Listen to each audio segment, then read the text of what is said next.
around the world, this is Paper Cuts with Brad and Jay.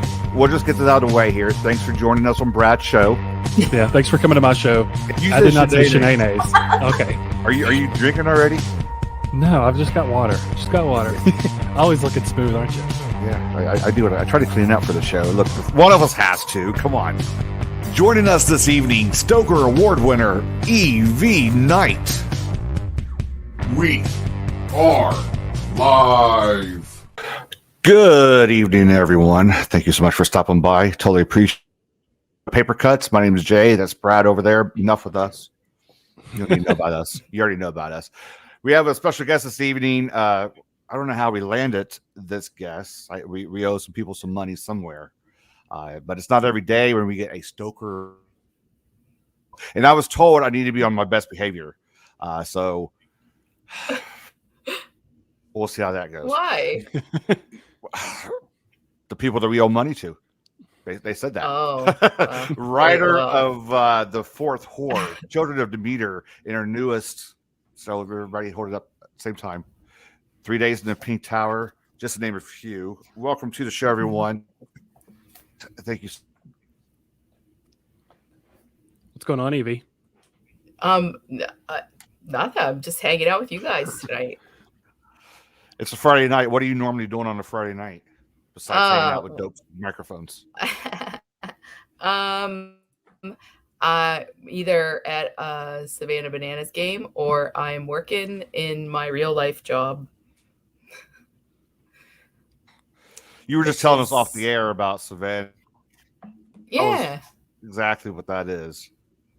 So it's a local baseball team in Savannah, Georgia. They were a part of the Coastal Plain League.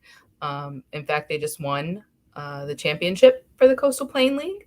And Nice. They also do a world tour throughout the United States, playing what they've invented, banana ball, which is a shortened form of baseball with all kinds of crazy rules. Like you don't walk, you don't get walked. You actually have to sprint to the first base, and you can steal first base.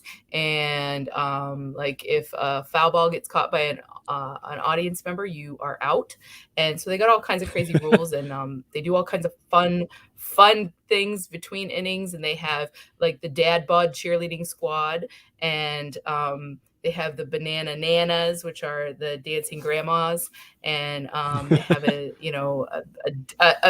really fun dancing first base coach, and all the guys that play do fun tricks, and they dance in the middle of an inning, and they're just really, really fun to watch. And they get compared to like the Harlem Globetrotters a lot. So they're like the Harlem Globetrotters of baseball. And ESPN, anyways, is doing a documentary series on them, and is at their game tonight. They're playing like as we speak. And Really? so they're playing their game live on ESPN2.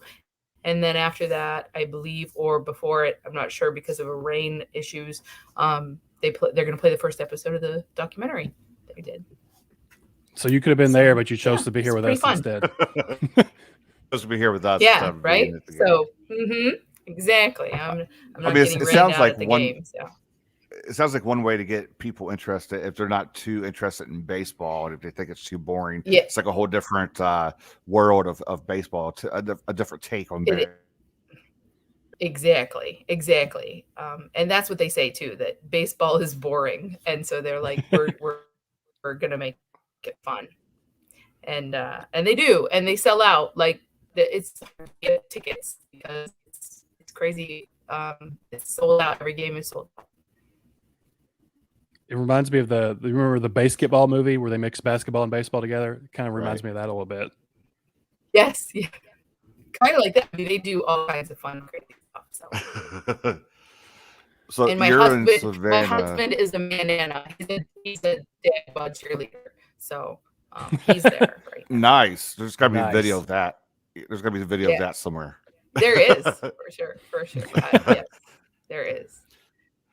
So being in Savannah, Georgia, I've always heard that Savannah is like a haunted city. Is there It truth about is, that, yeah. or do you go around looking for ghosts, or you see ghosts? How did they Yeah. get that name? Not that you created Savannah, but I mean, you're Right. aware of the Mhm. talk of Savannah being a haunted Mhm. city. Well, it's been there for a very long time, and unfortunately, it's got quite a sordid history with slave trading and things like that. So there's a lot of Right. it's been there from pretty much the start, and so lots and lots of history, lots Mhm. of unfortunately, lots of deaths and Mhm. lots of like Civil War went through. Um, and Colonel Sherman actually loved the city so much that he didn't burn it down and saved it for um, because he loved the city so much. But yeah, lots of like typhoid and cholera and all sorts of stuff like that. And a lot of the houses are still very old, and so lots of stories, And then Midnight in the Garden of Good and Evil, Right. that book and movie that happened in Savannah. So that house is right downtown. The Mercer Williams house, which is a super cool house. I mean, just beautiful, beautiful old homes and a lot of antebellum and culture and history. So lots of tragic deaths and pain and things like that. And then you also have the Gullah Geechee culture, which is sort of the Low Country version of I guess voodoo. I'm probably someone will Yeah. tell me no, that's not. But it's like root magic and all kinds of cool like mysticism and stuff from the African religions that have come Right. in and brought this really like interesting, fascinating culture with them. And so there's that as well. And if you go to like Bonaventure Cemetery, which is the big famous cemetery in Savannah, sometimes you'll Mhm. see the trappings of root work. Like you'll see little things left on graves. And if you are in the know, and the only reason I'm in the know is because I've done enough tours and listened to a lot of like history lectures and things on Savannah, you can sometimes pick it out like, oh, there was root work done here, because they'll Uh-huh. leave different like items and things like that. So yeah, super fun. And I did an all night haunted theater tour one time. They do down there. There's lots of like ghost hunters and things like that. And so I did an all night cemetery or haunted theater tour, which was really cool. In That's cool. fact, Bram Stoker. Go ahead. I would say, did you see any ghosts there or anything? Did you experience anything? No, I mean, there were a couple like noises we heard, and a couple times you'd feel like the cold draft come through, but we didn't see anything. So I have Mhm. yet to see a ghost, and I'm dying to. I really want to. So I'm always like out like doing stuff like that, signing up for the haunts and the tours because like just one of these times I want to see one. So, um, you know, When you go into tours, I'm guessing they're guided tours. Possibly, do they do what you see sometimes on the paranormal shows, where like, hey, there's an orb, or listen to that sound and go back and listen to it? A lot of it's kind um, of made up. But some, are they pointing yeah. things out for you? Some do, and it depends. Like there's real touristy tours, and then the Mhm. the tour that I did with the haunted theater, their group is called Proof and Evidence Tour, and so they actually work really hard to debunk everything that they get, and they only like post um anything that they really truly cannot bunk, and they'll go back several times and try different angles and stuff. So that one for me was the best one, and I want to go back and do more with them because I really felt like they were in it for the right reasons and really there to actually learn and see something, and they knew a lot of the history. So I really enjoyed that one, and would recommend Proof and Evidence tours to anybody that wants to come down to Savannah and do some ghost hunting. Do you believe in ghosts, or do you have to see it to believe it, kind of thing? Because I that's need how to I see. am.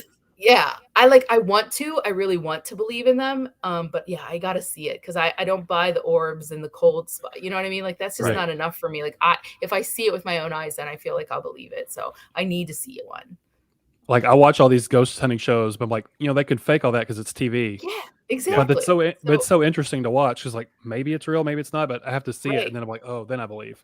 yes, I need to see something. And I've done lots of overnight tours all over the place because I really want to see one. So I find it interesting One that is- there are groups that their only job is to debunk it all.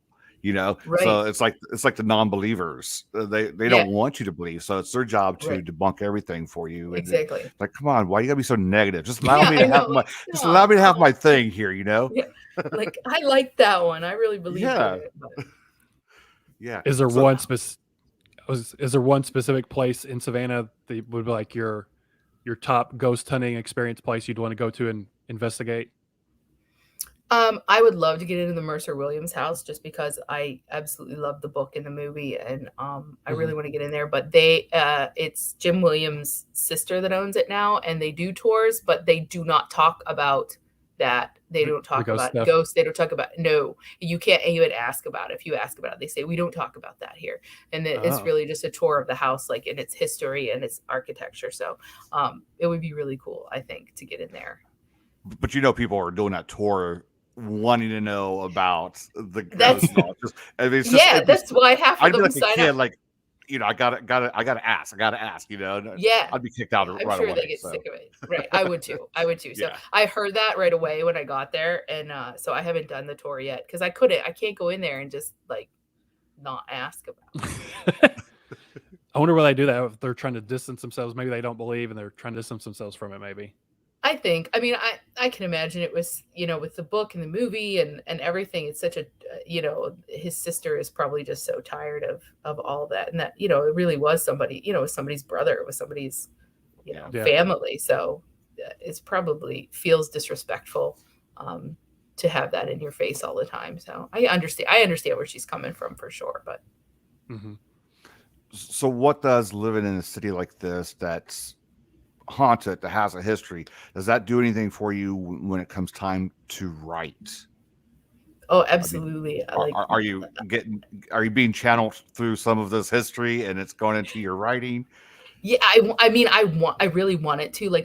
So a goal of mine that I just haven't been able. I really want to do like a gothic ghost sort of story, and like this southern gothic feel. I absolutely love it, and I love reading it. And I haven't mastered it yet, so I'm thinking I'm gonna do it. I'm gonna do it. Like I'm waiting to find like my inspiration. So I'm always looking for something that's going to spark and say, this is the story. Because it's just, I haven't tackled the ghost story yet. And I love Gothic, the Southern Gothic feel of things. So I really love to do one sometime. So I'm always looking at it yet. Yeah, I love the Southern Gothic stuff. I like Anne Rice is a big one, but I've never read her stuff yet. So she's one like at the top of my list I need to read. Yeah. Yeah, she's great. I love her stuff. We'll just hold you to it. So your next one is going to be the Southern Gothic. Go for it. All right. Great. No pressure. Well, Aaron teased in our email together that you were working on a kind of a Dracula, Bram Stoker Dracula inspired book. Yeah. I was like, please don't make me do something else. Like every time I try to finish that book, something else comes up, and it's all good stuff. You know what I mean? I can't complain. But yeah, I'm doing a sort of a hopefully a rewrite, kind of a Dracula, only with a more feminist bent to it, with a look at like hysteria and blood in the womb and that whole thing, and then just women in general having a bigger part in it, because I really feel like Mina really was the hero of the book. When you look at that group of vampire fighters, she really was kind of like if it weren't for her, they would never have found him. They would never have won in the end. So, but I feel like because of the time and the era, that she kind of her role got a little suppressed, and the men become the hero, and she becomes this damsel in distress. And so I wanted to kind of play with that idea and change Renfield into a female, and let Renfield and Mina kind of work together and kind of play it that way, and sort of present it as sort of found footage that was repressed by the publisher that wouldn't allow it to be published, because in the time it was appropriate for women to. So I read Dracula. Yeah, I read Dracula for the first time earlier this year, and like Mina's the one figuring everything out, and they're like, "Oh, it's too much. You can't handle it. You guys sit back and go rest, and we'll go handle it." And she's like, "But she's the one that knows everything." Exactly. That's it the whole time, and then just everybody's like, "Oh no," and then she's telling, going under hypnosis and telling them and leading them to right to him, and they're like, "Oh, we have to protect her." So cool. would you look at it as would you look at it as more doing like a different point of view, or just a totally retelling of it? Yeah, kind of a different point of view, almost as if.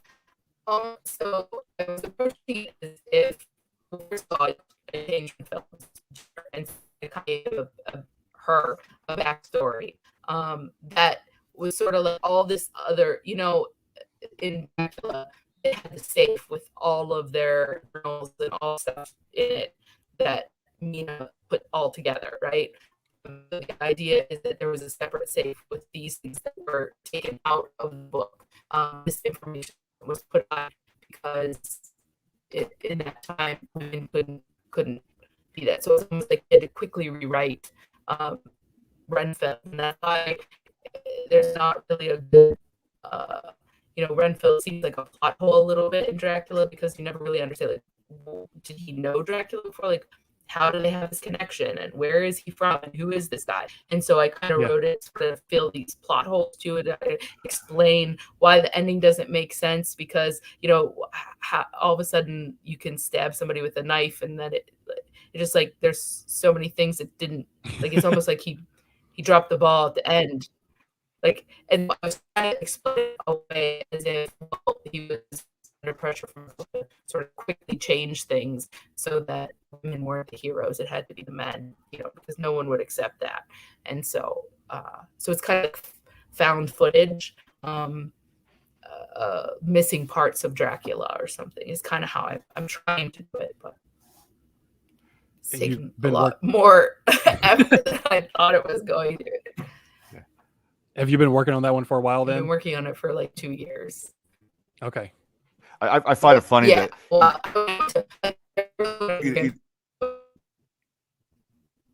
when people are complaining like about books with plot holes, or when they review it, you could always say plot holes went back to Dracula. That was like the beginning of plot holes, So that's like one way to look at when people are harsh on other people's books and stuff. Yeah.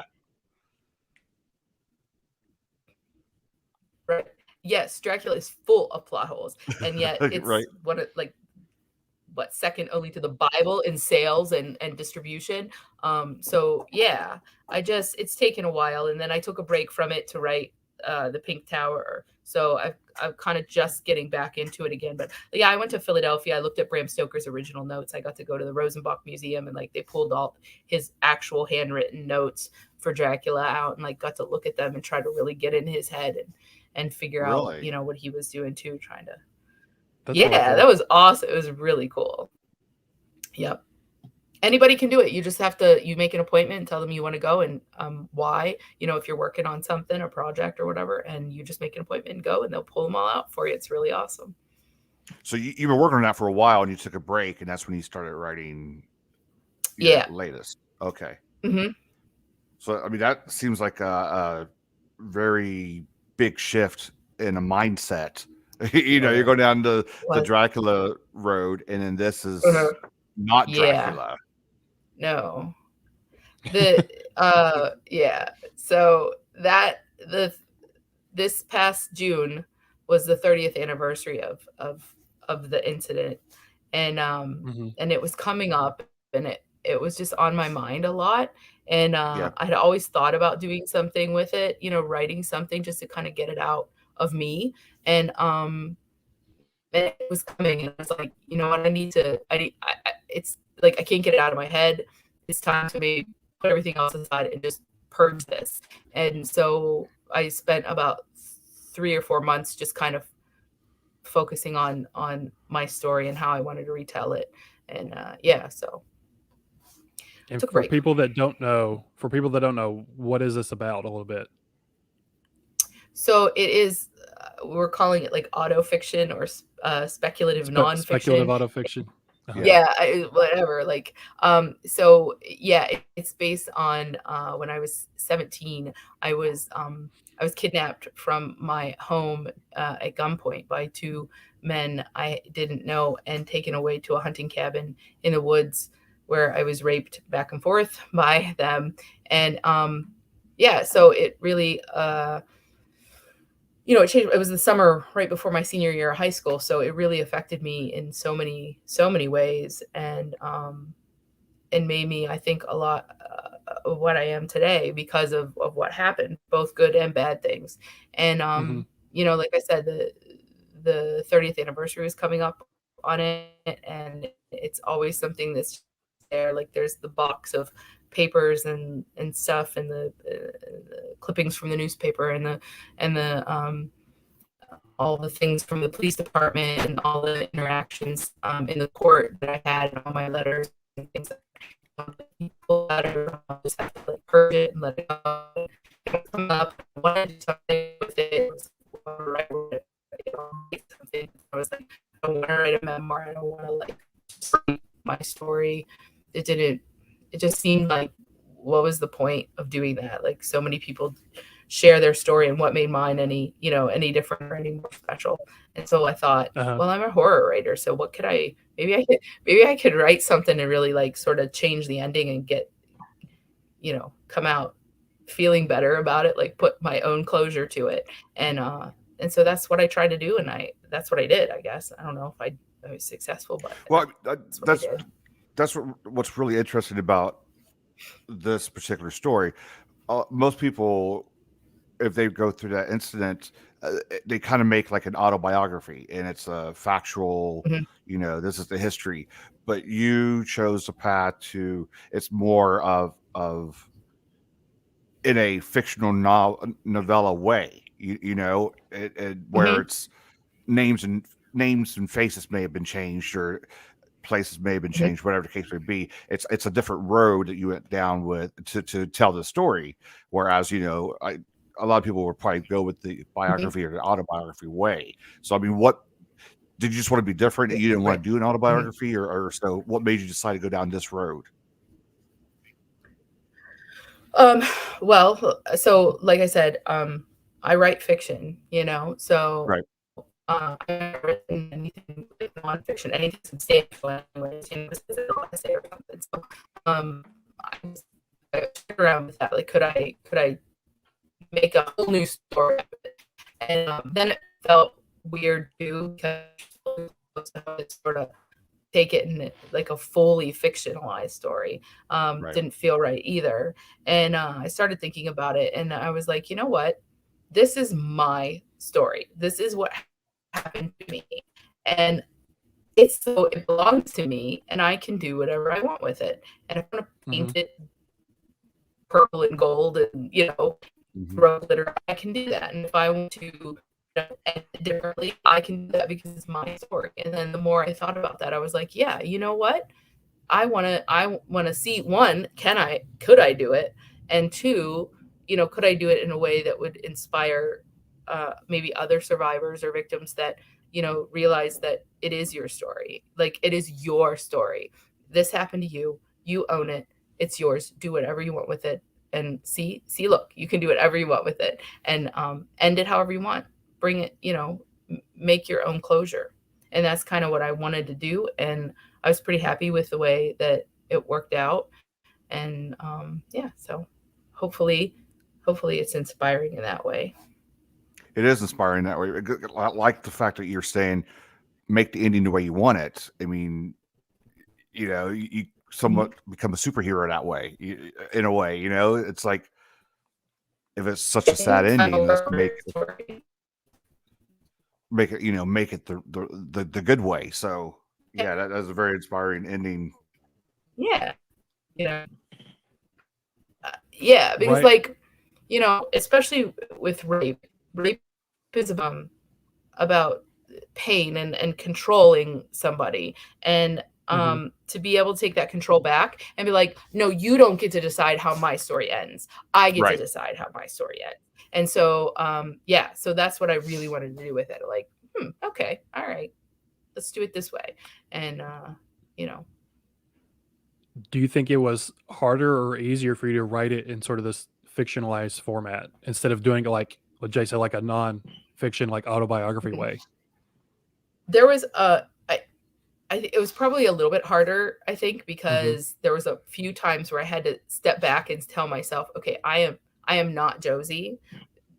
It's, or I would say to my husband, like, God, I feel like I'm lying. Like I'm embellishing my story with this stuff, and he's like, it's not your story, it's Josie's story. And I was like, oh yeah. You're right. And so that's key too. That's something I had to remind myself to reading that to separate the two. So, and that's what he kept saying. He's like, it's based on your story, but she's she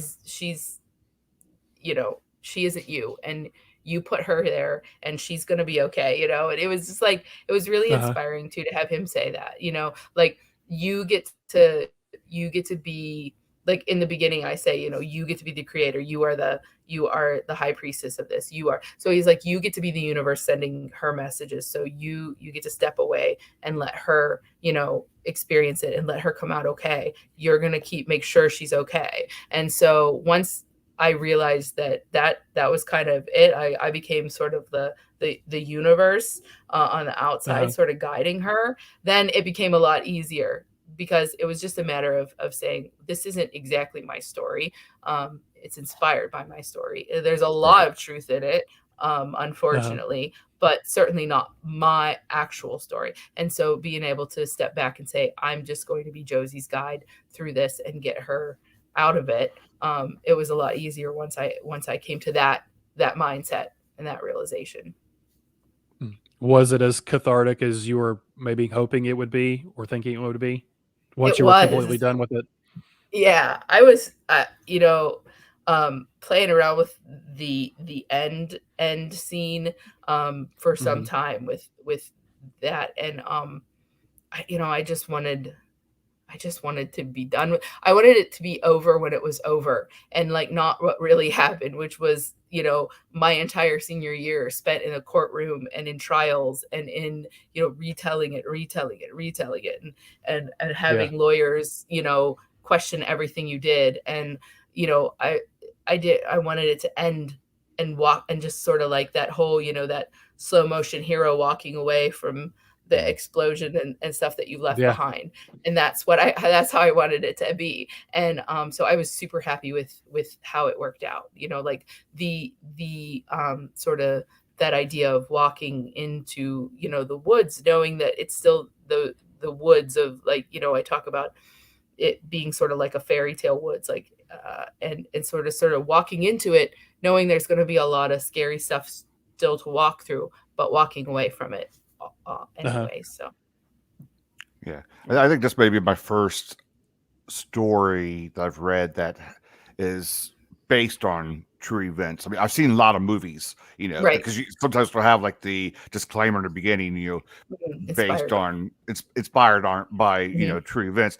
But as far as books go, because I mean, a lot of times with books, it's fiction or nonfiction, and so you don't always see that. So I mean, I really appreciate the fact the direction it went and how it's inspired by true events. But like you were saying, you and Josie are two different people. And again, I reminded myself that at least 4 times throughout the story, because I was trying to come up with some questions for this show, and I was like, okay, but I have to remember, this is a character she created too. So I remember we were talking about it at the very end of last week with Brendan. He just said it pissed you off while you're reading it. Yeah. I'm a father of 2 girls, I'm a father of 2 little girls. So there are several parts that piss me off getting through it, but but it's a story that I feel once you get into it and you read it, it's a story that needs to be told, so agree. So a lot of the dialogue, unfortunately, is directly from court documents and statements and things like that. So a lot of the things that they said in the book are really actual things that they said to me, or they said to each other. And so yeah, there's a lot to get angry about. Yeah. Yeah. There was something you said in the author's note about how you contacted like the records place or wherever, and they wouldn't give you your own records. And that just was like, wow, that's ridiculous. I know. I was so mad. I was like, I'm putting this in there. I'm gonna call you out, Pennsylvania. Because yeah, like I feel like since the records are about you, I don't know. That just was like blowing my mind. Like they wouldn't give you your own stuff. Yeah, I should have published the letter they sent, because it was like, while we sympathize with what you're saying, because I explained everything. I gave them like all this information that I had. I was like, I just want, their statements when they were arrested. I want my statements. I want all of that. And yeah, I mean, it's closed case. It went to trial. They were found guilty. They did their time in jail. So I don't understand why it wasn't available, like why they couldn't send that to me. But they usually that stuff's like public information, right? Yeah. So yeah. I wonder if it was because you were a minor at the time. Maybe that's the only thing I could think of. Like maybe that, I don't know. But yeah, they knew it was me. I gave them everything, and they were just like, yeah, sorry, we sympathize with, we understand what you're saying, and but we can't release any of it. And I suppose, I could have fought it. I see shows all the time where people are like, they get the no, and then they go back and they get a lawyer and they fight it. But I was like, you know what? I have enough. I think I can do this. And so I was just like, enough, because it took 3 months for them to get that letter back to me. I was like, not wasting any more time on this. Like, I really want to get to it. So you get a lawyer, did you start getting the money wrapped up into it, and it just starts spiraling out of control. And yeah, it's just making something that should have been short, like drawn out. Now you have an attorney, and now 6 months down the line, we might be able to get your stuff now. And it's just exactly. It wasn't worth it to me. I had, like I said, I had copies of my statement and my mother's statement that were made.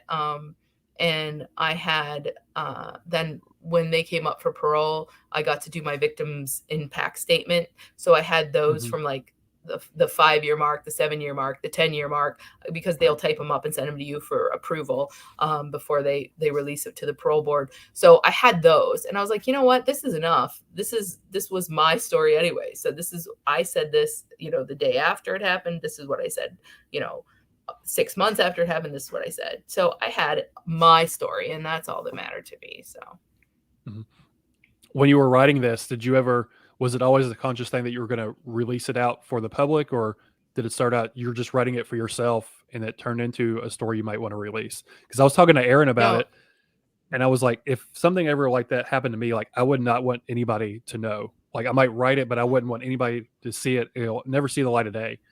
Right. I think if you'd asked me that question when I was 20, 22, 20, had I done it then, I would agree with you. I didn't want anyone to know. Like, it was a terrible thing enough to go back to school my senior year, because it's high school and everybody has the rumors were rampant and it was ridiculous. So that was hard enough. I didn't want to talk about it to people. But now I wanted to write it for public consumption, because again, what they did, like you said, it's rage inducing. The way that, the whole thing is rage inducing, and the trials and stuff. I didn't know where I was going to end it. Would I go into the trial stuff? Because that is a whole nother level of exasperation.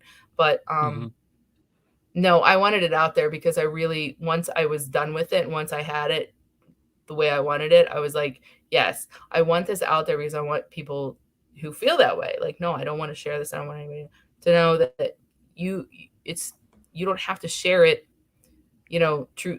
You can do what you, like I said, you can do what you want with it, right? You can make it your own, and whatever way to make it better for you, or to make it easier for you to live with what happened, you can do that. So I thought, no, I really like that message, and I wanted to put it out there for anyone who's ever been through anything similar. Did you ever think, or have you gotten any kind of backlash, or did you think you were getting any kind of backlash for making the story this way as opposed to a nonfiction from maybe others who have went through sexual assaults, and they may look at it as, okay, well, she's kind of exploitative, maybe, kind of. Yes, making it for like an entertainment way where they're not. I mean, were you afraid of any kind of did that ever even pop in your head? It did. Okay. It did. And, there's been several people that have put out books that are memoirs or nonfiction, supposedly. And then they find out later that, I think Oprah had several that were in her book club that ultimately ended up being all lies. They found out nothing that they said.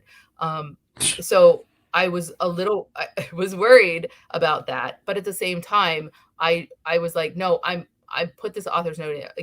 I'm being right up front from the very start that this is a speculative realism in my own life. And there might be some, but I didn't know. I didn't know if these two men are. I don't know where they are. I don't know if they'll read it ever or see it or somehow find out. And would they? That was something I thought. Would they be mad? Because then I was like, you know what? I don't care. I don't care. It's they did it. Really? They were found guilty. Their feelings would be the last thing I would be worried about. Yeah, I don't care. But no, I just felt I just saw somebody post difficult stories are important to share. So yeah, I just felt like it was, yes, the uncomfortable stories are the most important stories for people to hear. Thank you. Yeah, I think so. I think it's important to especially in now, right? Now with coming out of the Me Too movement and now the reversal of Roe v. Wade, I think it's really important for anyone who's been traumatized to be able to tell their story and tell it in whatever way works for you. I mean, it's again, the whole idea is that take ownership of your story and make it your own. You don't have to be afraid of it. You don't have to hide behind anything. It's yours, and you do with what you want. And what's right for me is not necessarily right for anybody else. Maybe you want to write it and then burn it in a burn pit and just dance around the flames, and that's okay too, because that's the right thing for you. If that's right, dance naked around and drink some Everclear. Whatever it takes. Yeah. That's the right thing to do, right? That felt important to share it, to say that's the message I put out there. And was it people will or will not like it, but that's okay. Was it hard to find a publisher for this, or did you? Was it Creature Publishing? Is that what it is? Was it pretty easy to get them on board? Was it Creature? Yeah. I talked to them about another project not long before, and had read some of their authors, and so I wanted to work with them. The other project didn't work out for us to work together. Uh-oh. Did we lose her? We lost her. Let's see if she comes back. Sorry, everybody that's watching. We've had some technical difficulties this evening. But it happens. I mean, that's what happens. We are the best live show. Best live show. I'm trying to boost this up somehow. I think she's coming back in. Okay. All right. Are you there? All right. We got her back? I don't know. Yeah. Okay. So, I don't know how.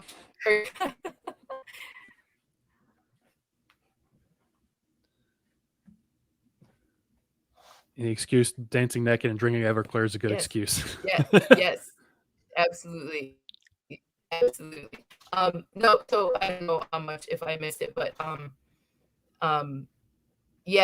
I just said this is what I'm thinking about doing. I've been wanting to do it, and the 30th anniversary is coming up, and I really want to do this project. Are you interested at all in that? And they were like, absolutely, write it. Let's see it. So it worked out really well that I didn't have to go looking or shopping it around. Like, I knew I wanted to work with a feminist horror publisher. I liked the stuff they were putting out, and so they felt absolutely right for this, and so that's who I went to immediately.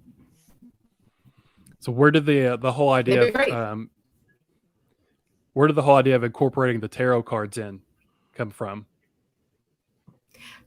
So originally I was dabbling back and forth with tarot or different goddesses, sort of guiding her, like the whole idea of the triple goddess, the mother, maiden, crone.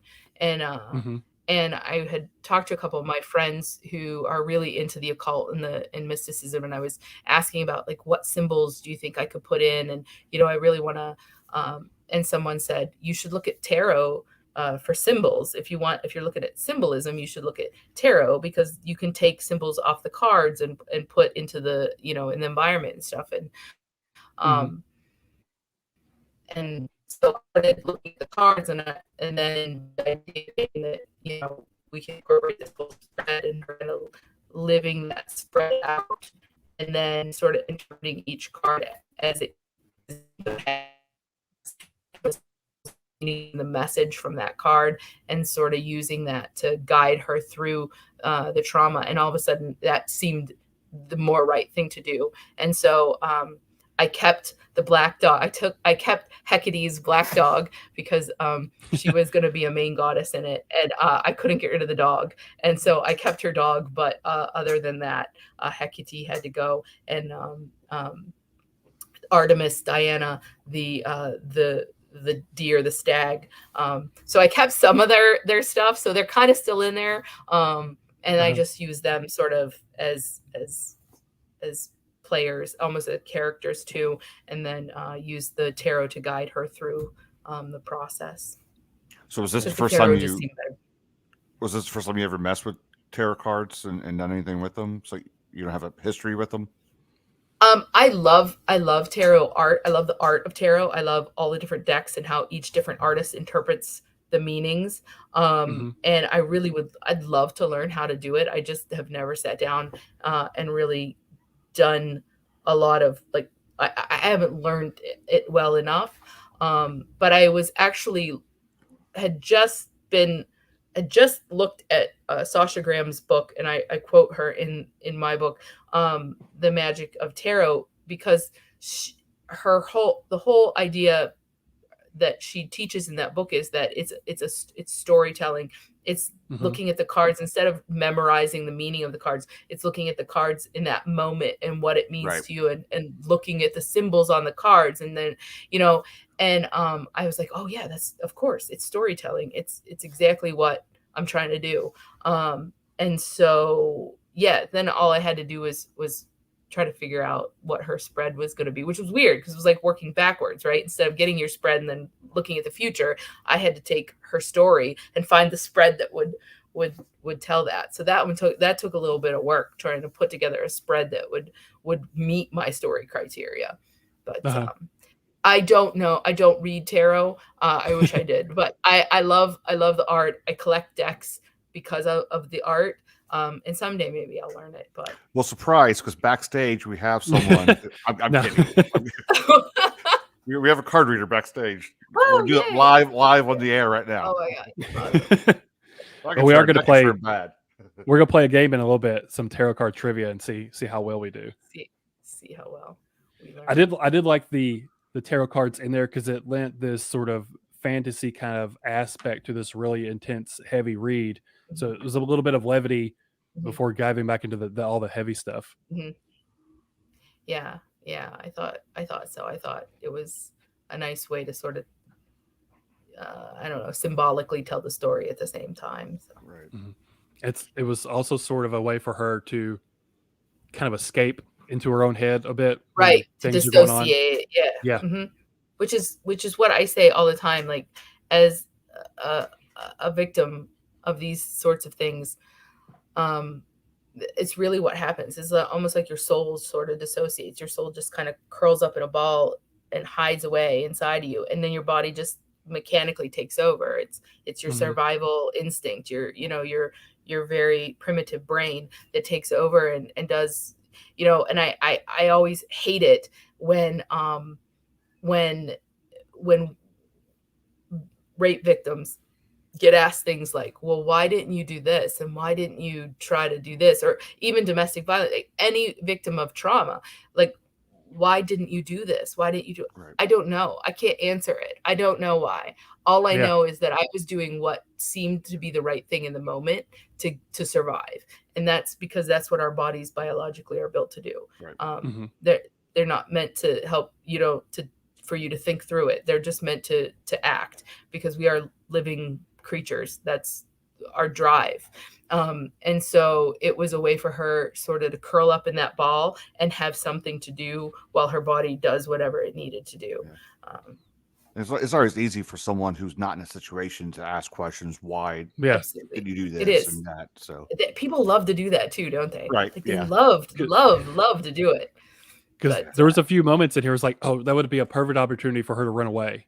But that's easy for me to say, sitting in this chair reading this book, with not actually being in that situation, Yeah. Because you just don't. Go ahead. I was going to ask if she wanted to go ahead and read a snippet of it, or I'd be happy to. I'd be happy to. Did you pick a part out for us? Did you? I did. I picked it today, in fact. Okay. Show prep. Totally. Yeah. Well, because I've been reading. I've done a few readings so far, and I wanted to do a different, because I'm kind of tired of reading the same stuff. So I just picked a part in the middle. So I'll give a little. This is sort of on the way to the cabin, the pink tower. Getting close to it. So in the car with the two kidnappers. So, okay. Trying to get the best light. The scenery has lost all semblance of familiarity. Somehow even the oaks, pines, and poplars all look foreign, menacing.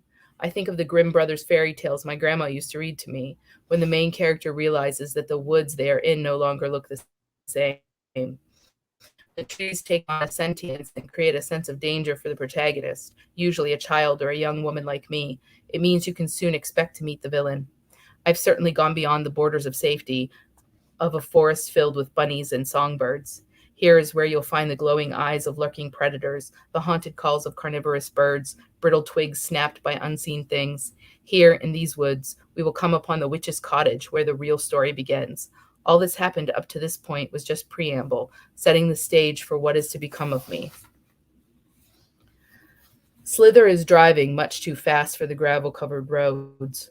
Oh God, watch out, I yell. A dog, the size of a bear, stands in the center of a split in the road.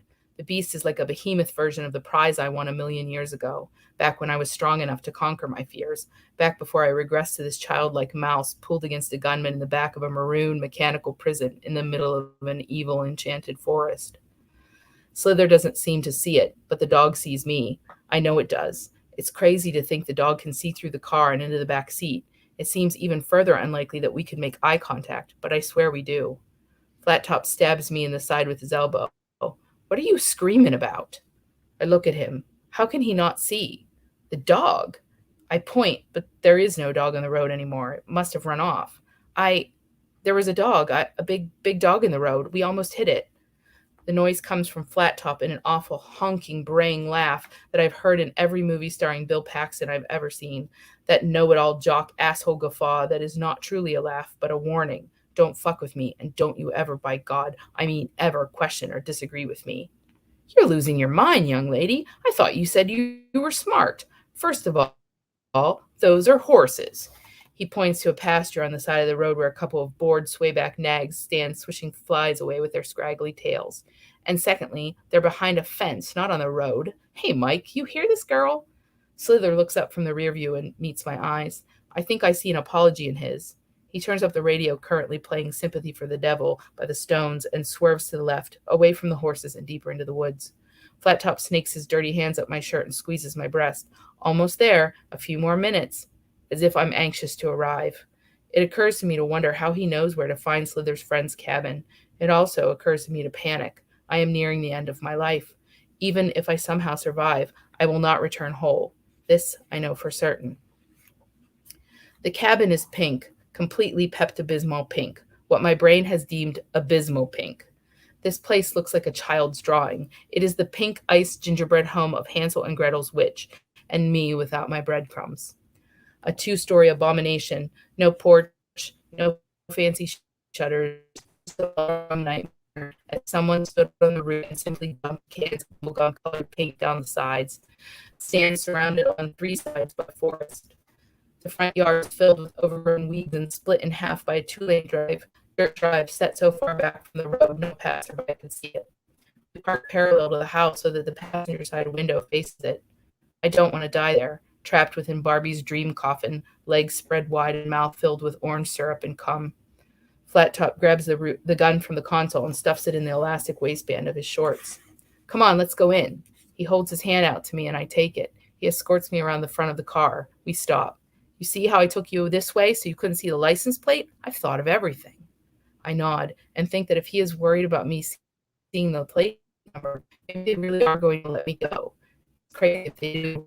I may not know their names, but I can describe them both well. In the case of Flat Top, right down to his micro penis. Slither has already gotten out and is coming back from behind the house. He unlocks the door. Flat Top says, "Here, take her inside," and then takes the keys from him and heads back to where Slither just was. They've both been here before and know it well enough to know where the key is hidden. How much of this is a ruse, and why bother pretending? What do I know about anything? What do they want from me? We walk in together, and I am alone with Slither for a moment. He sits in a chair in the kitchen, the room just beyond the front door. The place is old, white porcelain sink, 1950s-style fridge, and a small stove. The table is like my grandma's, yellow formica with an aluminum trim. I think about Grandma's old fridge. It had this weird short in it. If you stood with the door open and touched the metal trim of her counter, a current of electricity would zip through you. I imagine walking over to the refrigerator and offering to get Slither a beer. I'll keep the door open and hold it out to him. When he grabs it, I'll pass the jolt to him. But here, in this place, the jolt is deadly. We'll both probably die, but I'll still be free. Instead, I stand paralyzed, unable to move. I am in the place of my death, but I cannot help myself. I'm still just a child. Come here. He holds his arms out to me. He doesn't have the gun. I go to him. I'm so afraid, I tell him. His eyes seem kind. I don't want to touch him, though. He is greasy and dirty, and what teeth he has left are decaying. We won't hurt you. You just have to do what we say. My friend, he can get a little crazy, so it's real important that you do whatever he tells you to do. He pulls me down onto his lap and holds me against his chest. I don't want you to get hurt. I don't want to have to hurt you. You just keep being sweet, okay? I nod against his chest, using exaggerated movements so he can feel me agree. I will be sweet. I'm a good girl. We sit like this for what seems like forever, long enough that I can start to identify the different smells attached to Slither. Cigarettes, sweat, that thick, bloody smell of a body that hasn't been washed for a long time, and blood. But that can't be right, can it? Blood? Maybe it's my fear or something. I've read enough horror books to know that there is some scent to fear. I've just been fortunate enough to not to have ever smelled it. Must be fear, not blood. Hey, Flat Top is back. What's all this about? You two start the party without me? Slither eases up on the pressure holding me against him. Nah, we were just getting to know each other is all. Oh yeah? What did you learn? He pulls me off Slither's lap. Huh? What did you learn about my buddy here? What did he tell you about this place? Slither stands up. Nothing. I didn't tell her anything, so how about shutting up? They stare each other down for a minute. Finally, Flat Top laughs. Good deal. Let's give her the tour then. What's up there? Don't want to take up too much time. You're fine. So I wanted to I was ask like, something. So there's a point in the book where I don't want to spoil anything, but we sort of learned that the kidnappers have their own kind of traumas as well. And even Josie says at one point she doesn't want to feel sorry for them. I don't know, and I don't know if that really was something with the real kidnappers that was with them, or you just made it up for the story. Mm-hmm. But was there any worry that you wanted to play them in some sort of weird sympathetic role at all, even though they're doing horrible stuff, but there's still something happening to them as well? Does that make sense? What I'm trying to ask? So it absolutely makes sense. It absolutely makes sense. So I guess I'll tell you what I was thinking at the time I wrote it, and then I'll tell you kind of how I've come to think of it now. Because so when I wrote it, first off, when it happened to me and they ended up in jail, I dealt with a lot of guilt that somehow it was my fault. Like I had ruined their life. I was the one who put them in jail. If I hadn't spoke up, if I hadn't told anybody, they would be fine. And so I had this weird sort of guilt complex. Like, did I lead them on? Did I make them think I wanted to be there? And, my mom and I had, 2 counselors, and they had to work really, really hard with me for a while on that. So I sort of wanted to kind of work in that sort of feel of that ambiguous sympathy. Like, is it okay? Should I be feeling this? So I wanted to work that in. And then there really was a point at which one of the detectives, after they were both arrested, had come to talk to me and said, did I feel at any point there might have been some kind of relationship between the two? Did I feel that there was something else there, or did they say things? And I was just dumbfounded with it. No, I not that I had noticed. And he said it was because that they both really seemed very concerned about the other one, and they were requesting that they be put in the same jail, and they wanted to be on the same in the same part of the, I don't know what it's called, but the same segment in the jail. They wanted to be together. They didn't want to be separated. And so he was like, I was just trying to understand, what happened, what was their mindset, was there something going on with, did they have a relationship too between them? And so it took me a while too, as a 17-year-old girl, to kind of come to terms with that. Like, well, if that's the case, if they just wanted to be with each other, why did I have to be involved? Like, why did they have to come and get me? Like, why did I need to be there? And, it was this whole, well, maybe it was, they didn't want to that about themselves. And so it was easier to be together if it was a threesome, kind of a thing. And so there's a lot of emotions that hit me in the weirdest ways. Like, they didn't even want me. You know what it's so stupid to say it. Like, Right. They didn't even want me sexually. They just wanted to, I was like, of course you were. But like, as a girl, at that, it was this weird thing, like already not sure how I felt anymore about my body. And then knowing that maybe I was just used, I didn't even need to be, I don't know. It was this really confusing time for me. But after I wrote it and like looked at it, and I worried about that too. Like, are people going to think it's weird that I put this sort of sympathetic backstory to them? But I thought, you know what? I don't think so, because I think ultimately the message here is that there are 2 ways when you've been traumatized, when you've been abused. There are sort of 2 outcomes, 2 generalized outcomes. You can become the abuser yourself and just sort of continue the vicious cycle and continue to do these horrible things, or you can rise above and try to help others and be this better person from it. And so I think putting both of our stories in there kind of shows both ways it can end up, I guess, if you've been traumatized. The fork in the road, you can go either way. Right. So after I did it, and I was really struggling with, will people think I'm trying to give them sympathy? Then I was like, well, wait a minute. No, I think it's okay. And that's kind of how I came to terms with leaving it there.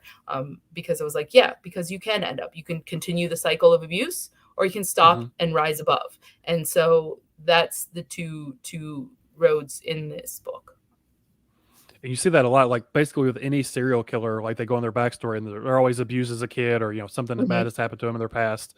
So yeah, I see that now. Yep. Was there anything major that you went back and forth as far as keeping into the book, or finally taking it out, or did we get everything that you set out for the book to be? No, I think everything that I said. I mean, there was one point that I had the discussion with the publisher on the actual the big rape scene when they take her upstairs and that scene, which is pretty graphic and pretty intense, that entire chapter. And there was a question back and forth, was do you want to maybe cut a little of that out? Do you want to like maybe make it into smaller segments that are easier to sort of digest. And I kind of stood my ground on that. I was like, no, this was that afternoon is burned in my memory like a brand in my brain. And no, like it was really important to have that horrible, painful moment be laid out exactly as it happened. And the feelings I felt, and that feeling that I was having maggots poured over me, all those things that I put are exactly, I needed, that had to be there. It just had to be there. That happened to me. That is unchanged. That happened exactly as I wrote it. And it just, I needed it to be there. I couldn't change that. And so I know that's a rough chapter, and I know that's a really like hardcore read for a few pages, but I needed it to be there. Well, I was going to say, I think the book overall is tastefully done, because like I've outspoken before about some extreme horror books, that glamorizes some of these situations, and to me that's not entertaining. Like I've stopped reading books in the middle because something like this happens, but this is totally different. This is far from being any kind of extreme horror. Like we said at the top of the show, it's like more of a retelling, whatever term Brad used over there, the technical term for it. So speculative. This I was able to stay within and finish to the end. I didn't look at it as someone who's writing some kind of extreme story that used sexual assault or any kind of abuse for entertainment purposes. You know what I mean? And I don't read those, and I don't like. Yeah, I don't either. I've spoken out about that before, because I'm not really big like when they try to one up themselves, and that's just teetering on just being over top extreme. And the way they do that is they go with sexual abuse or sexual assault, where this is totally different. So I was able to actually stay with this. That's what I'm saying. It's tastefully done. It's a retelling of the story. And again, you are not Josie in the story. So. Right. Yeah. Thank you. And like, it was a weird mix, because I did feel like it was extreme, but not extreme like other extreme books are at the same time. It's because it is graphic, and bad things are happening, but it's not like you're not trying to embellish it or exploitate anything or embellish. That's the word I was looking for. Yeah. So it is. Yeah. No. I guess, quote unquote, it's not extreme, like in a Splatterpunk award or anything like that, but it is extreme material you're talking about, I guess you could say. Yeah. And that's what I agree. I hate that too. I hate that exploitative sexual assault, because it's always, and it's graphic in a almost a hustler sort of way.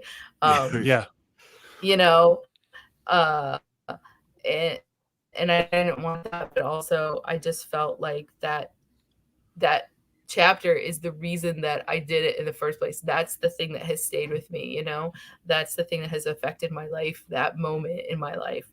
And it just felt like, what if I don't put that in the book, then what am I even doing? Like, what am I even trying to tell? If I censored that, the hard part, then I really didn't do what I set out to do. So I did. I mean, I really wanted to. I didn't want it to be exploitative. I didn't want to use these gross words, and I tried really hard to kind of. I appreciate what you say, because that's really what I wanted to do. I didn't want people to be like, oh my God, it's just. I also recognize that that's a really tough scene and a tough read, but also try not to make it too gross. Yeah, it's a very uncomfortable. Like, I don't want to say the book is entertaining, because that just sounds like the wrong word to use, but I enjoyed the book, which also sounds really weird to say. I know, but it's a very uncomfortable book, but it's very well done. It's a very powerful read, I think is a better word to say than fun or entertaining. Even though it was I enjoyed it, but it's weird to say you enjoy it. Like, this is gonna be a really hard book to review, because it's all based on your true experiences. And then I don't want to say, oh, it's a fun, great book, you should go check it out, because that just feels weird to say like that. I think I've been writing my review for like 2 weeks now. So yeah. It's all right. It's okay. I know. I the same thing. Like, when I've been signing and sending some out to people, and I'm like, it's on the way. I hope you enjoy it. And then I was like, or not. Like, what do you say? Like, usually, like, I hope you love it. I hope you can finish it. I know it's kind of hard to market it a little bit, Hey, check out this new book. You know what I mean? I know. It's horrible. Yeah, I know. It's okay because like I don't know. I just put it out there and I really didn't know how it would go over. I really had no idea if it would be accepted or hated, or I had no idea, but it was okay because it was my catharsis and it did what it needed to do for me. And I'm super proud that I people are sending me, like, I just get messages, and instead of it just, I've gotten messages where like it starts like this: I was 15. They just tell me their story. They not like, I read your book, just this. It was the middle of winter and it was a holiday party, and they just go into their stories and they share them with me, and it's beautiful and wonderful that they feel like they can open up and we share that moment together, and it's just this amazing bonding moment. So if that's all that ever came of this, just a couple messages from people that are like, that spoke to me and let me tell you what happened to me, then I'm super thrilled. And and I feel way better. Like, it's out of me, and I feel better. Like, I feel like I was able to completely dissociate, right? It's Josie's story now. It's not Evie's, it's Josie's. Right. And so it's sort of this ability to kind of let it go. And so it did what it needed to do. And I'm just so thrilled that people are getting it and understanding it, like what you guys are saying. And I'm super thrilled that people are understanding what I tried to do. So I couldn't be happier. Yeah. I think that instead of saying it's entertaining or fun, like, I hope you get something out of it, I think is what I'm going to say. Because, people can take it different ways. And like you said, you've already gotten messages from people where they're relating and you have that special bond with them now that, that's a very powerful thing to be able to create that. Yeah, it kind of created like a helpline for them to allow them to kind of like a safe space. Yeah, definitely. Well, you have other books that we want to talk about, but you want to try this tarot game that Brad created here. Yeah, let's see how bad we do on this game. Yeah, let's do it. So Jay, I dubbed over our little intro for it this time. Okay. Since I didn't do it last week, I put my voice in there this time. Okay. Tarot trivia. What was that? I had to whisper. I don't know. It just felt right to whisper for that. It does. It did. Okay. It's good. It's perfect. Well, he didn't tell me that he didn't tell me this game or anything. He kept this one a secret from me. So no, I didn't. What's going on? It's all in the Paper Cuts email, Jay. You just don't read them. I gotta be signed in. I know. I saw you guys were going back and forth. I just didn't jump in. I was busy. So I've got 10 trivia questions about tarot. They're all multiple choice. So hopefully this will be a bit easier. That's good. All right. So number 1, tarot probably originated in which area? China, Europe, or South America?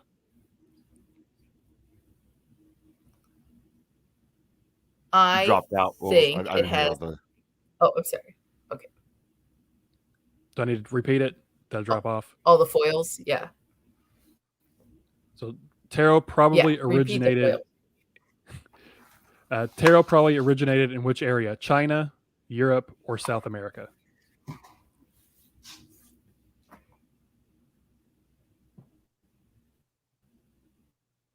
Is it? How do we do it? Do we just throw our answers out? Yeah. Or do we take turns? Just you go. This is all for you. Yeah. Okay, so I think the lag is going to understood mess us up. Have or lag again. So sorry. I'm going to say Europe because I've read that it had like Italian roots and Italy. So it's probably China, but I'm going to say Europe. It's Europe. It says Northern Italy probably spawned the first cards. Okay, cool. All right, number 2. How many cards are typically featured in a tarot deck? 52, 61, or 78? 78. 78. That's correct. It says there's no standard number for a tarot deck, but most of them are 78 cards. What is the 7th card in the major arcana? The Chariot, the Oh Emperor, my god. or the Wheel of Fortune?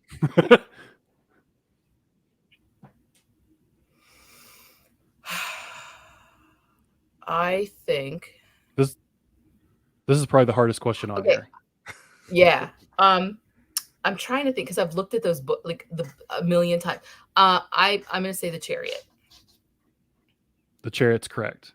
It says it's also sometimes called Victory or the Centurion. So I guess it goes by different names. You're on fire. She's I know, 100% so like, far. I was so panicked. I was like, I just oh my jinxed it, god, I too. can't read tarot. I just totally jinxed it for you. Yeah, you did. The next one's gonna like. Okay. All right. So tarot emerged in Europe in the middle of which century? The 13th, 14th, or 15th century?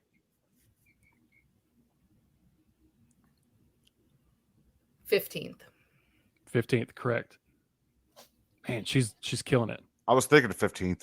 I don't know 15th. why, but it was just a guess. Which Middle card? Ages. Which card may strongly suggest that you are living in fear or domination?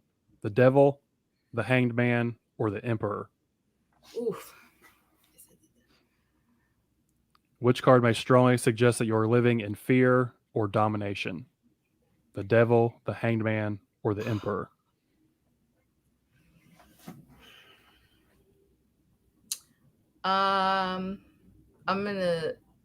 I'm not sure on this one. I'm gonna say the Devil. The Devil. She's 100% so far straight. Oh my god.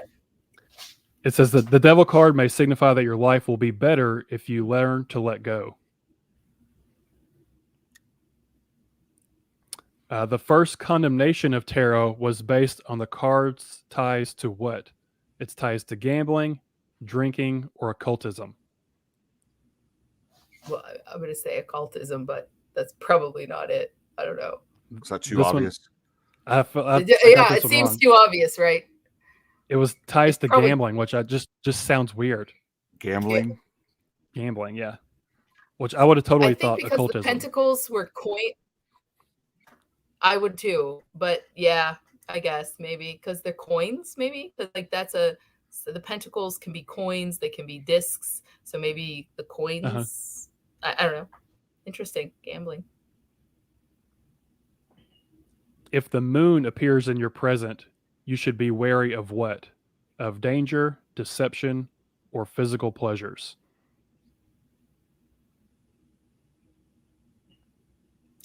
Why would you be weary of physical pleasures? I don't know. Yeah, That's right. Like, what? I'll say deception. Deception, yep. It says your reader may warn you of people who wish to con you if you get the moon card. Pentacles often refer to which suit? To cups, coins, or swords? Coins. Oh, yeah, she said Coins. that. She got I that one. did say that. Ha! Look It at says me. Many of those cards might be marked with a pentagram, so I guess that's where the pentacles comes from. Yeah. And the final two questions. Tarot is often associated with which subculture? With New Age, Christianity, or Hinduism?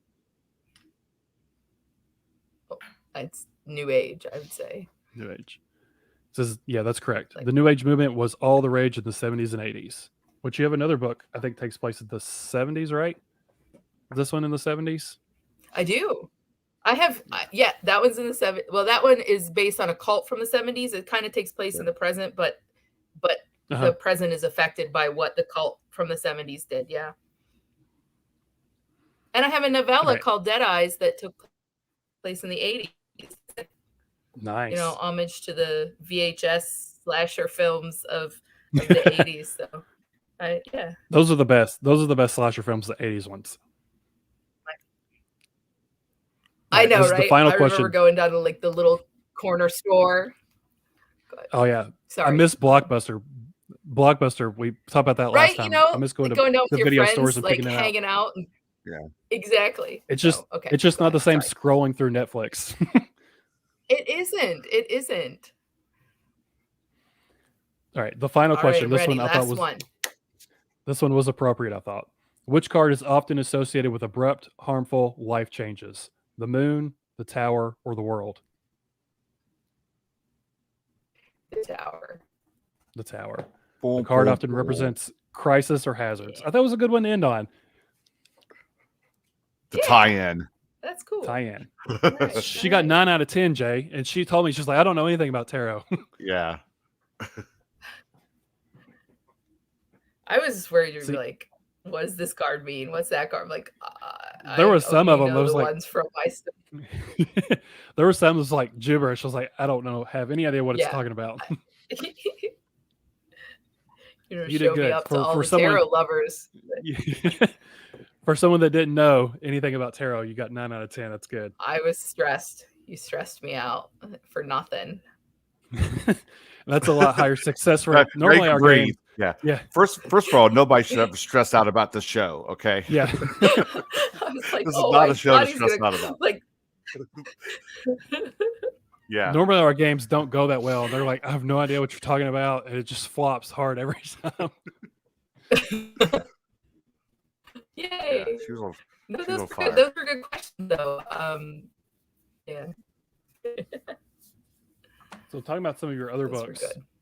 So the Children Hello? of Demeter, this was your sophomore book. Are you a fan of cults and Yeah. things like that? Does that interest you? Oh yeah, absolutely. I love it. I love it. Like it's the idea of the like sort of like the mass buy-in to something that seems from an outsider so absurd. Right? And you're like, how in the world did you get so many people to buy into this idea? And it just fascinates me. So I really wanted to do something culty. That actually started with, again, like I told you, I really wanted to do haunted something, and I was really sort of racking my brain because I wanted to write a haunted house story, and then I started thinking the idea of the house, sort of like be almost like a haunted house, be a room that changes the person into you turn to something else, like it's changing the people.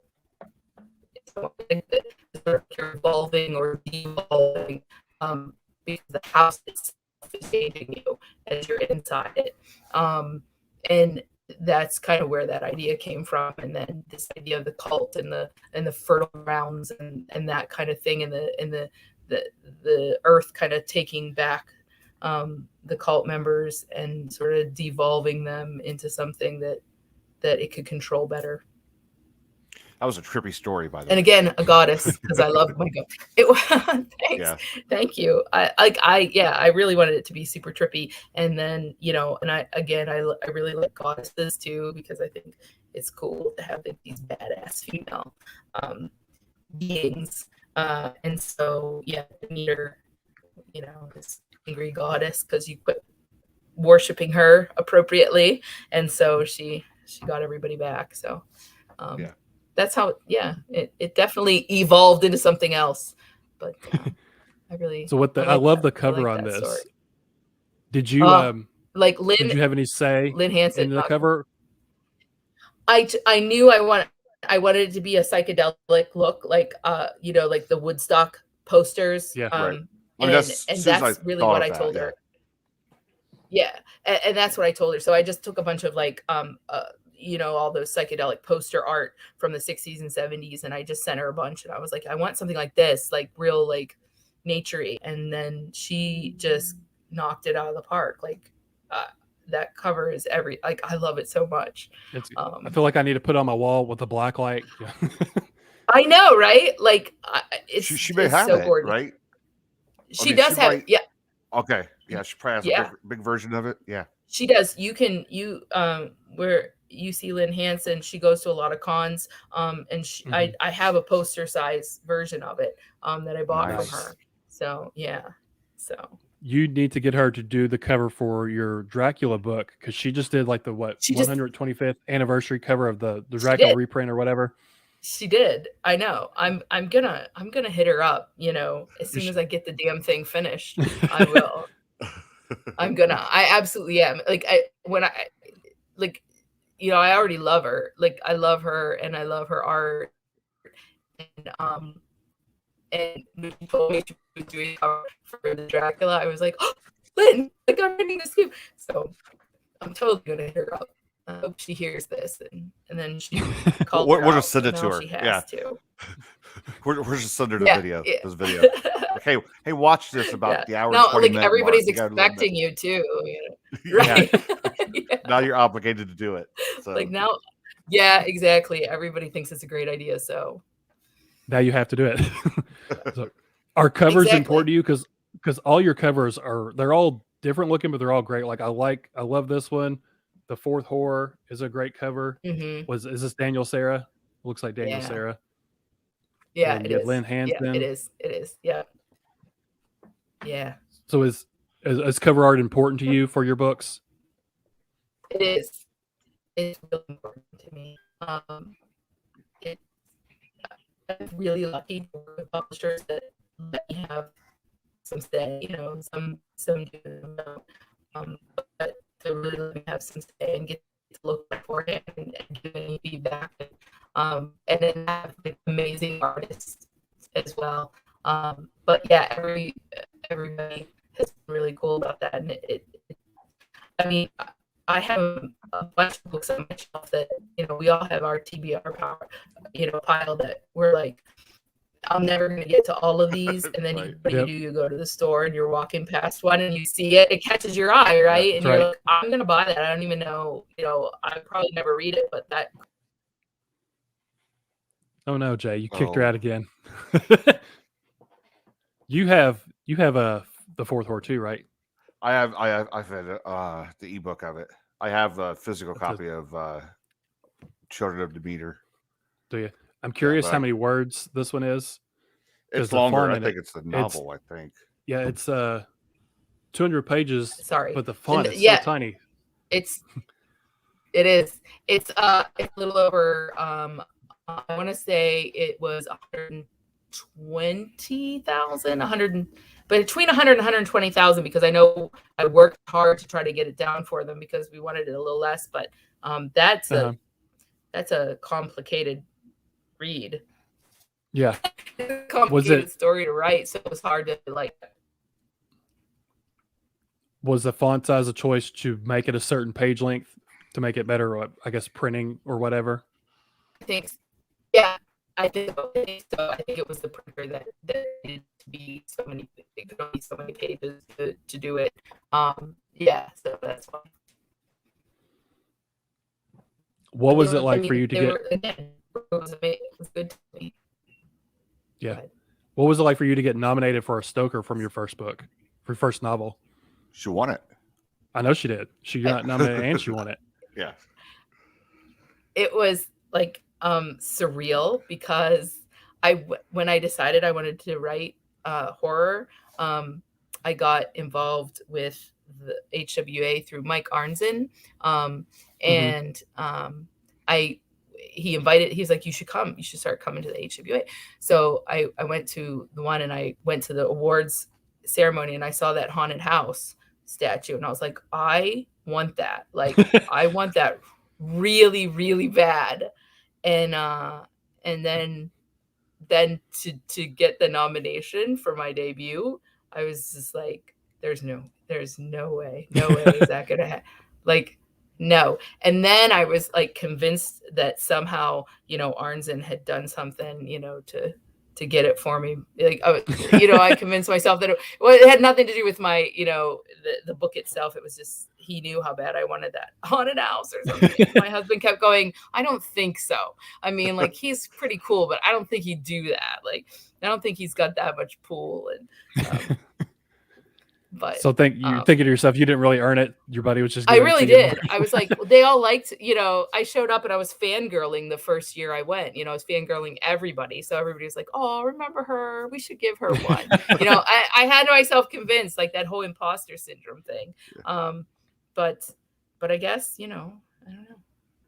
So was this the first thing you ever wrote? I know it was your first published debut, but was this the first thing you actually ever wrote? Mm-hmm. Damn, Yeah.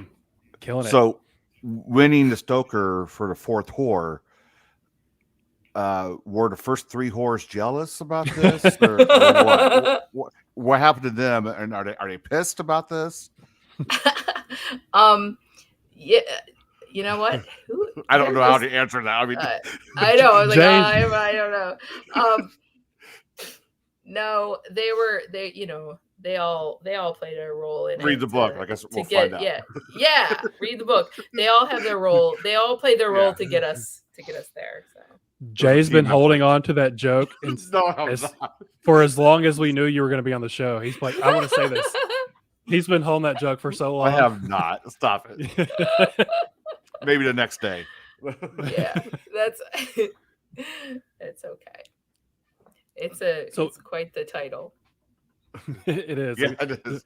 I mean, it's a good title, and like I said, the cover's like, I want to pick that up because what's this about? So if someone was new to your work and had never read anything by you before, what would you suggest a place to be for them to start? Would you suggest 3 Days in a Pink Tower or something different? You know what? I usually tell people to start with. First of all, like I don't know if you've read The 4th Whore, but I've not read it yet. Okay, so it's it can be very divisive. I mean, there's definitely some political stuff to it. There's definitely some like there's a lot of political stuff. The 4th whore, really, it was a play on the 4 horsemen of the apocalypse, right? So the 4 whores of the apocalypse. And so sometimes I read the room, like this person probably not going to go for this kind of stuff. So I say Children of Demeter, because I feel like it's a middle ground. Is that the safe one? It's not really hardcore. It's the safe, right? It's the safe one. It's horror, but it's not like hardcore horror. It's not like overly offensive in any way. I know, it's just kind of a right straight down the middle middle. ground. And then if they, yes, and then like that, then I say, okay, well, if you are okay with like really gory, horrible, crazy stuff, then go ahead with The 4th Whore, because that's pretty intense. But and then the novellas are all just like I think they're safe too, but I just always say Children of Demeter is my, it's a good beginner Evie Knight book. And Cult Horror is a good place to start for anybody. Everybody likes Cult Horror. Yeah, exactly. It's weird because people get drawn into it like a real cult. They get drawn into it. So yeah, right. Yeah, I want them to. So good. Yeah. With your books, because you have different subject matters. Do you do a lot of research for your stuff, like for the 4th Whore, researching the apocalypse, the 4 horsemen, and researching cults for Children of Demeter and stuff? I do. Like I do so much that sometimes I get lost in it, and it takes a lot longer. But I like I love history, and I love esoteric type stuff, and it's just really easy to fall, if it's something that interests me, like cults, it's really easy to like I just like need to immerse myself in it. Like I'll watch documentaries on cults for days and days and days and just really take notes, and like because I really, really like to have as much realism and realistic like background to my stories to make them feel I think more possible. So yeah, I do tend to do a lot of it. Plus I just love research. I really enjoy it. So it's easy for me to do. Plus it's a great way to procrastinate from writing. We hear that a lot actually from writers. Like it's like right? Like it. Yeah. It's true. Like they get so deep like, into I am the writing research. technically. Yeah. What are you can tell yourself you're doing something, what I mean? What are you currently working on now? Because I know we talked about the Dracula thing. You kind of have been working on for a while, but is there anything else you're currently working on? So okay. So I wrote I wrote the short story coming in anthology. I know a producer who had working together a series sort of treatment to send to Netflix or HBO. And so that's another project. He thought that it might be a really good series. So I'm working on that, and then I'm going to send it to him and see what he thinks. So. Wow, we're hearing that a lot more these days. Netflix and HBO. Yeah. Yeah, I think. I mean, yeah, because I think the streaming thing is they're becoming more cinematic, and and people I think buy into the world so much that they don't want just one show or one movie, and that's what he said. Like the series are becoming the thing to do now versus film, and but yeah, so I'm hopeful that I can put something together that will sell. So are you going to actually be writing like the screenplay for that, or just like the sort of the core idea of it? So I guess it just depends. Like I would love to write. I would hope that they would let me write this screenplay, but for now, the core idea and get somebody on board to purchase it, and then hopefully I can ask to do the screenplay and they'll let me. We've talked to a lot of others too that are starting to get into screenplays, or they either started doing screenplays and switched over to writing prose, or vice versa. Has that been anything you've dabbled in before, writing screenplays at all? No, it's not even something I ever wanted to do. Like, no. And so when he said that, I was like, oh, okay. So I'm trying to learn because it's so different, it's really, it's way different. Like it seems super easy because it's just you don't have to it's just the dialogue and then a quick action thing, which seems easy, but like, I like to talk. I mean, I like to talk. So I'm like writing these big, long descriptions and scenes. He's like, no, cut all that. Like, no. You lose a little control with it because you can't go in depth on how you want it. You can't add the narrative to it. So it's just yeah. So that's where I'm at right now with it. Like, ooh. So it's like a struggle with how exciting would it be to write like a TV series, but also is this where I want my career to go? Like, because if I do that, then wouldn't that open the door to more? And so what do I want to do? And I feel like I have to make a decision, but I just want to see, like, I'm having fun with it. I'm having fun with the Dracula. Those are my two things that I'm working on right now. So we'll see. Maybe we'll throw them out at the same time, and whichever one does better, that's my answer from the universe, right? Yeah, I think doing a script would be a little bit more hectic because now you're going to be on a timeline for what the studio wants, where it's writing a book. Right. You could take a year if you want. Yeah, it's my time. So, Yeah, which is what I'm doing with the Dracula, unfortunately. But yeah, so I know, and I think about that too. Like, could I handle that kind of like in my face? So I don't know. I'll put it together. I'll see what happens, and if it's meant to be, it's meant to be. That's what I believe. Like, I had an opportunity, so I gotta see. I just have to see. So that's a cool opportunity too, because a lot of people write forever, they don't get an opportunity like that. So take advantage of it while you have it. Yeah, that's right. And if it's meant to be, it will be. That's what I have to believe. So as we start winding things down, maybe I'll just pull a couple tarot cards. There you go. There you go. Yeah, there you go. Or that could be the show right there. You learn about tarot cards somehow. Yeah. Yeah.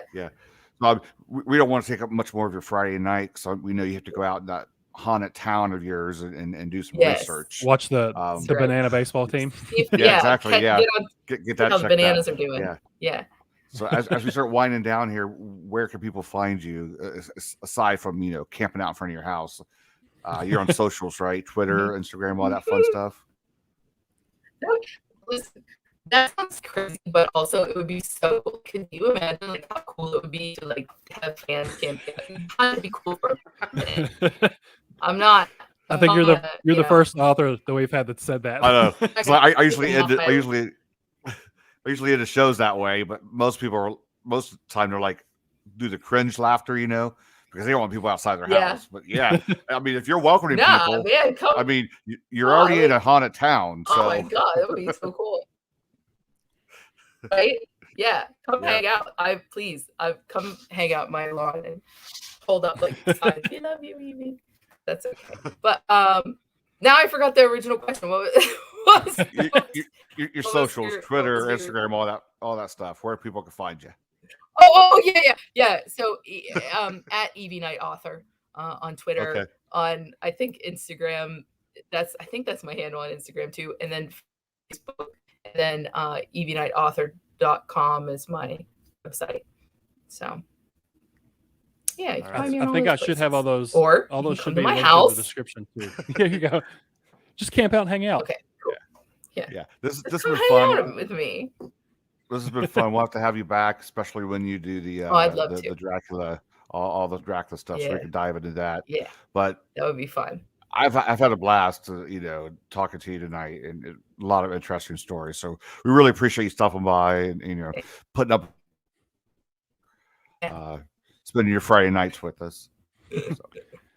So that's gonna wrap it up there, Brad. Right? Having me, it's really fun. Yeah. Thank you. Yeah, stop by anytime, and hopefully in the future, once that Dracula stuff's done, and we'll definitely have you back and talk. Yeah. Until absolutely. then, thank you everyone Yeah, in the I'd chat love to. for stopping by. Yes.